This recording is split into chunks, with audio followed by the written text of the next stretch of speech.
والذین یتوفون منکم ویذرون ازواجا یتربصن بانفسہن 4 اشہر و10، اور وہ لوگ جو تم میں سے فوت ہو جائیں اور اپنے پیچھے بیویاں چھوڑ جائیں تو ان کی بیویاں 4 مہینے 10 دن انتظار کریں، اپنے آپ کو روک کر رکھیں، یعنی عدت پوری کریں۔ تو اس سے پتہ چلتا ہے کہ ہر بیوہ عورت کی عدت 4 ماہ اور 10 دن ہے، خواہ وہ جوان ہو یا بوڑھی ہو۔ ہاں، اس میں صرف ایک استثنائی صورت ہے، اور وہ ہے کہ اگر عورت حاملہ ہو تو اس کی عدت وضع حمل یعنی بچے کی پیدائش پر مکمل ہو جائے گی، خواہ وہ 3 دن کے بعد ہو جائے یا پھر وہ 9 مہینے کے بعد ہو۔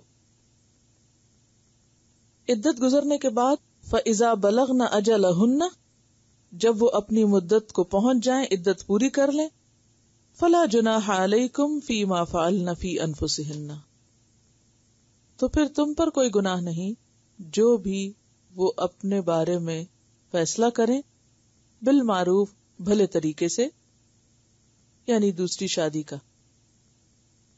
واللہ بما تعملون خبیر، اور اللہ ساتھ اس کے جو تم عمل کرتے ہو باخبر ہے۔ تو یہاں ہم دیکھتے ہیں کہ بیوہ عورت کی جو عدت ہے وہ 4 ماہ 10 دن بتائی گئی ہے، جو تقریباً 17 ہفتے اور 5 دن بنتی ہے، تقریباً 130 دن پر مشتمل ہے۔ یہ 4 مہینے بھی ہو سکتی تھی، 4 مہینے 20 دن بھی ہو سکتی تھی، 15 دن بھی ہو سکتی تھی، لیکن 4 مہینے 10 دن ہی کیوں؟ تو ضرور اس میں کوئی نہ کوئی حکمت ہے۔ تو بات یہ ہے کہ حمل کا جو 16واں ہفتہ ہوتا ہے، 16th ویک، اس کے اختتام پر بچہ ماں کے پیٹ میں ہلنا جلنا شروع کر دیتا ہے، اور عموماً ایسا ہی ہوتا ہے۔ لیکن اگر 1.5 ہفتہ یعنی تقریباً 12 دن اور آگے بڑھا لیا جائے، یعنی 17 ہفتے، 16 کی بجائے 17 ہفتے اور 5 دن، تو اس کا فائدہ یہ ہوگا کہ یہ بات یقینی طور پر معلوم ہو جائے گی کہ عورت حاملہ ہے یا نہیں، کیونکہ عورت کو عدت کا جو پابند کیا گیا ہے اس میں کئی ایک مصلحتیں ہیں، حکمتیں ہیں، جن میں نمبر 1 یہ کہ آنے والے بچے کا نسب محفوظ ہو، یعنی ایک انسان کا حق ہے کہ اس کو اس کی آئیڈینٹی ملے کہ وہ کس کا بیٹا ہے اور اس کا کون کیا رشتہ دار ہے۔ اب کوئی شخص یہ کہہ سکتا ہے کہ آج کل تو اتنی سہولتیں ہو گئی ہیں کہ انسان الٹرا ساؤنڈ کے ذریعے اس سے پہلے بھی پتہ چلا سکتا ہے، کئی قسم کے ٹیسٹ ہوتے ہیں اور ان میں 1 دن کی 2 دن کی پریگننسی کا بھی علم ہو سکتا ہے، تو پھر اتنے دن عورت کو کیوں روکا جائے؟ تو بات یہ ہے کہ آج بھی دنیا کی 1 بلین آبادی ایسی ہے کہ جس کے پاس بیسک ہیلتھ فیسلٹیز بھی نہیں ہیں، کہاں یہ کہ وہ الٹرا ساؤنڈ اور وہ ایسے ٹیسٹ وغیرہ کروا کر اپنی پریگننسیز کو ڈٹرمن کر سکیں۔ تو دین جو ہے وہ ہر زمانے اور ہر مقام اور مکان کے لیے ہے، اس لیے اس مدت میں اہم ترین چیز جو تھی وہ یہی تھی کہ عورت کی جسمانی کیفیت کا اندازہ ہو سکے۔ پھر اس کے بعد یہ ہے کہ انسان اگر کسی جسمانی سرجری سے بھی گزرتا ہے تو اس کو ہیلنگ کے لیے وقت چاہیے، یا پوری طرح جسم کو اکوموڈیٹ کرنے کے لیے اس سرجری کو یا اس روٹین کو عادی ہونے کے لیے انسان کو ایک وقت لگتا ہے۔ تو پھر اگر جسمانی تکلیف کے دور ہونے میں انسان کو وقت چاہیے، تو جو شوہر کی وفات پر جذباتی صدمہ عورت کو پہنچا ہے اس کی ہیلنگ کے لیے بھی وقت چاہیے کہ وہ اس ٹرانس سے باہر آئے، اس صدمے سے باہر آئے۔ اور ولادت کے ساتھ اس عدت کو کیوں ختم کر دیا گیا؟ کیونکہ عموماً یہ ہوتا ہے کہ شوہر کی وفات ایک لاس ہوتا ہے، لیکن جب بچہ پیدا ہو جاتا ہے تو عورت کو اس بچے میں ایک اور ہوپ نظر آنے لگتی ہے، تو وہ اس سینس آف لاس میں کمی ہوتی ہے، اس لیے اس کی عدت جو ہے وہ اس مدت تک رکھی گئی۔ پھر اسی طرح یہ ہے کہ عورت کو عدت کی حالت میں چونکہ زیب و زینت سے منع کیا گیا ہے، نکاح سے منع کیا گیا ہے، گھر سے نکلنے سے منع کیا گیا، یعنی 3 بڑی چیزیں ہیں عدت میں۔ حالت عدت میں 3 خاص پابندیاں ہیں یا 3 نہ کرنے کے کام ہیں. وہ کیا ہیں؟ زیب و زینت سے پرہیز، نکاح کرنے سے پرہیز، اور گھر سے نکلنے سے پرہیز. تو یہ پابندیاں کیوں لگائی گئیں؟ اس کے پیچھے بھی حکمت ہے. جہاں تک گھر سے نہ نکلنے کا تعلق ہے تو اس میں یہ ہے کہ عورت کو سکون کے ساتھ، یکسوئی کے ساتھ ایک جگہ رہ کے کچھ سوچنے سمجھنے کا موقع مل جاتا ہے. اور پھر یہ ہے کہ باہر لوگوں میں جب وہ مکس اپ نہیں ہوتی تو پھر نکاح کا پیغام آنے کے چانسز بھی کم ہو جاتے ہیں. پھر اسی طرح یہ ہے کہ بیوہ عورت پر عام طور پر لوگ شک کرتے ہیں، انگلیاں اٹھنے لگتی ہیں، نظریں اٹھنے لگتی ہیں. تو عورت کو اس مشکل سے بھی بچایا گیا ہے کہ جب تک وہ اور نکاح کر نہیں سکتی تو اسے کسی سے بھی منسوب نہ کیا جائے یا اس پر کوئی ایسی بات نہ کی جائے، اس کی عزت و عصمت پر حرف نہ آئے. اور اسی وجہ سے زیب و زینت سے بھی روکا گیا ہے. پھر یہ ہے کہ چونکہ وہ ایک صدمے کی کیفیت میں ہوتی ہے اور پھر بعض اوقات صدمے کے ساتھ غم اور غصہ اور چڑچڑا پن اور یہ کیفیات بھی ہوتی ہیں، اس کے لیے اس کو اپنے اون پر ایک ٹائم چاہیے ہوتا ہے. یعنی ایک طرح سے باہر کی ساری ایکٹیویٹیز بند کر کے اسے اپنے لیے سوچنے سمجھنے کا وقت دیا جاتا ہے. اسی لیے فرمایا کہ جب وہ مدت پوری ہو جائے تو پھر وہ اپنے بارے میں جو بھی کریں تم ذمہ دار نہیں ہو. پھر ہم دیکھتے ہیں کہ یہ جو کہا گیا ہے کہ عورت اسی گھر میں اپنا وقت گزارے، تو اس کے پیچھے ایک حکمت یہ بھی ہے کہ جس گھر کو عورت نے اپنے ہاتھوں سے بنایا ہوتا ہے اس سے اس کو خاص اٹیچمنٹ ہوتی ہے، وہ وہاں زیادہ کمفرٹیبل فیل کرتی.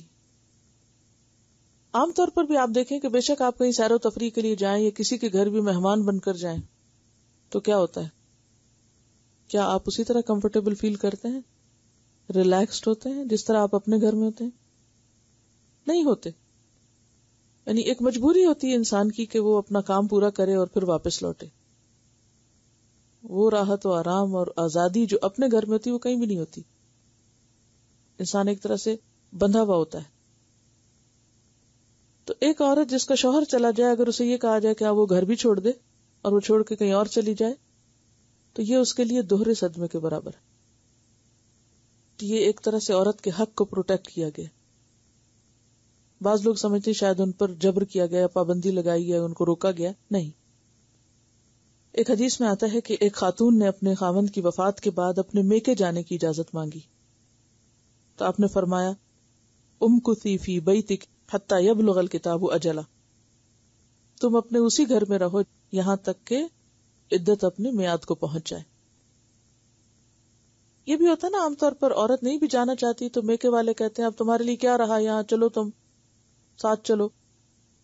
اب وہ اپنے طور پہ سوچ رہے ہوتے ہیں کہ ہم زیادہ خیال رکھ سکتے ہیں اور زیادہ کیئر کر سکتے ہیں، جبکہ عورت کے اندر کا دل کیا چاہ رہا ہوتا ہے کہ اپنے گھر میں رہے، یا وہ ان یادوں کو یا ان ساری احساسات کو تازہ رکھنا چاہتی ہے جو اس گھر میں اس کو ایک طرح سے ایک اونرشپ کی جو فیلنگ تھی یا اس کی اپنی ایک حیثیت تھی.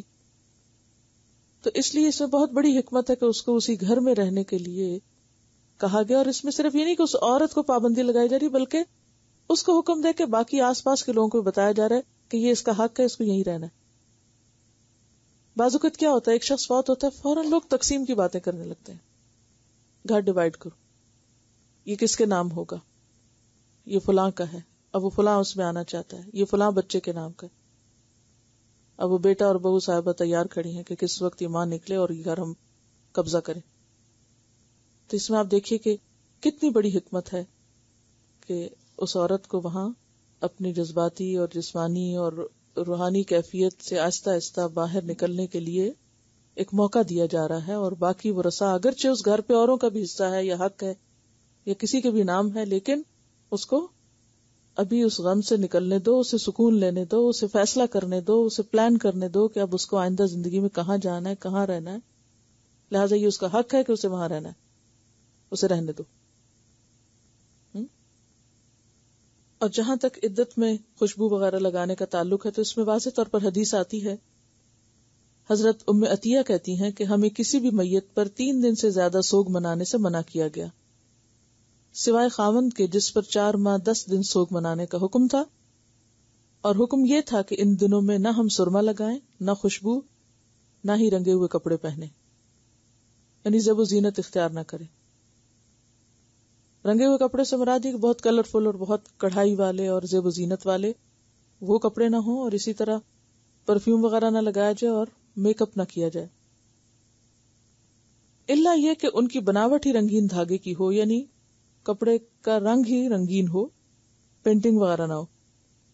البتہ یہ اجازت تھی کہ جب ہم میں سے کوئی حیض سے پاک ہو اور غسل کرتے ہو تو قسط الاسفار خوشبو لگا لے، یعنی جیسے خوشبو والے صابن یا شیمپو وغیرہ کو استعمال کرنا ہے تو اس کی اجازت ہے، یعنی محرم کی طرح جو احرام پہن لیتا ہے تو اس کو تو بالکل اس کی بھی اجازت نہیں ہوتی نا کہ خوشبودار شیمپو یا اس طرح کی چیزیں استعمال کرے، لیکن یہ عورت اپنی صفائی ستھرائی کے لیے خوشبودار چیز استعمال کر سکتی ہے، خصوصاً پیریڈز کے بعد جب نہانا ہے، ادروائز باقاعدہ زیب و زینت کے لیے خوشبو نہیں لگائے گی۔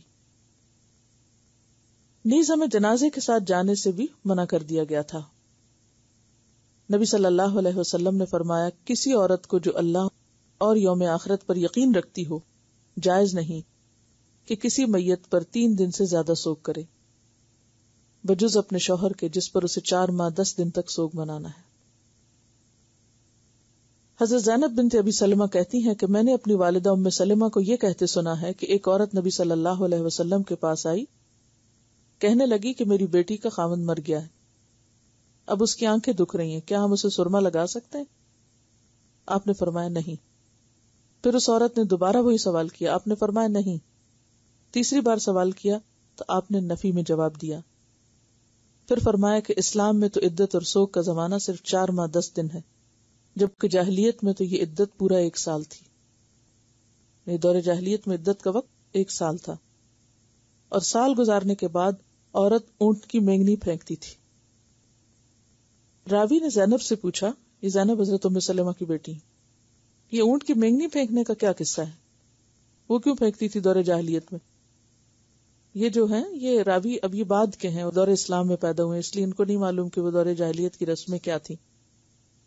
زینب نے کہا کہ جاہلیت میں یہ دستور تھا کہ جس عورت کا خامند مر جاتا وہ ایک تنگ و تاریک جھونپڑے میں جا بیٹھتی، یعنی گھر چھوڑ کر وہاں چلی جاتی، برے سے برا لباس پہنتی، نہ خوشبو لگاتی، نہ کوئی آرائش و زیبائش کرتی، حتیٰ کہ پورا سال اسی طرح گزار دیتی۔